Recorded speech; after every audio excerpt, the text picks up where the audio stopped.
first Christmas that Gary and I were married. That would be the Christmas of 1970, and we lived in a small little mobile home, and things were a little tight that first Christmas. I worked for Walt Keeler Concrete, and the bosses decorated their homes beautifully every year and had these huge Christmas parties. So they started bringing the trees in down to the plant to cut them and make them fit in the different rooms. And they cut the top out of one of them, and it was about 2 feet tall. And I brought it home from work, and we taped it to the wall and put lights on it and all the decorations we could find, and put lights around it. And then we piled all the presents that we'd bought for our family underneath of it.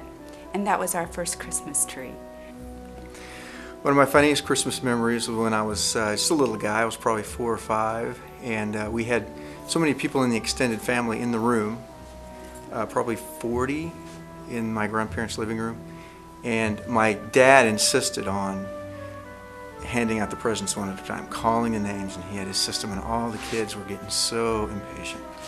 By the time we got our gifts, we were, you know, the little plastic guitars and dolls, we were banging them over everybody's head and breaking our gifts, and the kids were just chaotic. But that's probably my funniest Christmas memory. But you had to be there. A favorite Christmas memory of mine is when I was a child, year after year after year, our entire family would load up onto a flatbed trailer behind a tractor and drive into the hills. This is back in Kentucky, where I grew up. And we would pick out a Christmas tree to take back home. The problem is with these Christmas trees growing in the hills of Kentucky, they were cedar trees. So you can imagine the shape of these trees. They weren't exactly your pretty Christmas tree like I always wanted as a child. But that is a great memory of mine because we always did it as a family, my mom and dad and my sister and my brother, and together we would all pick out the best tree in the forest. Granted, it wasn't always the one that I wanted, but it was the best one there and the best one that we had. My favorite Christmas memory, I think, was when we first moved out here. The boys and I sent Debbie out, and we decorated the table with some brand new dishes, some Christmas dishes. But what we didn't know was that Debbie's mom was coming for Christmas Eve dinner also, so I had to quick run around and find another place setting, which almost made me lose my mind, but not quite. I remember the first Christmas that Brian and I were married. It was the Christmas of 1991, and it wasn't so much the Christmas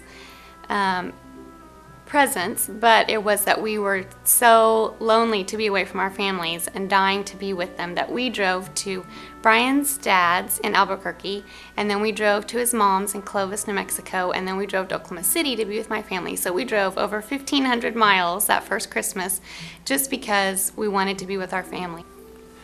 One of my Christmas New Year's memories is when our family got together for food and for the evening occasion of celebrating, and we had all sorts of condiments there for our food, and one of the dishes was some hot mustard, which my dad didn't know about. He thought it was just plain mustard for his hot dog or whatever he was having.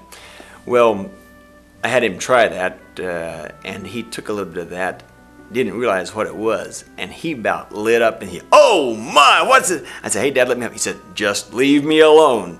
And even to this day, we all laugh about it because Dad really got fired up because of some hot mustard he had.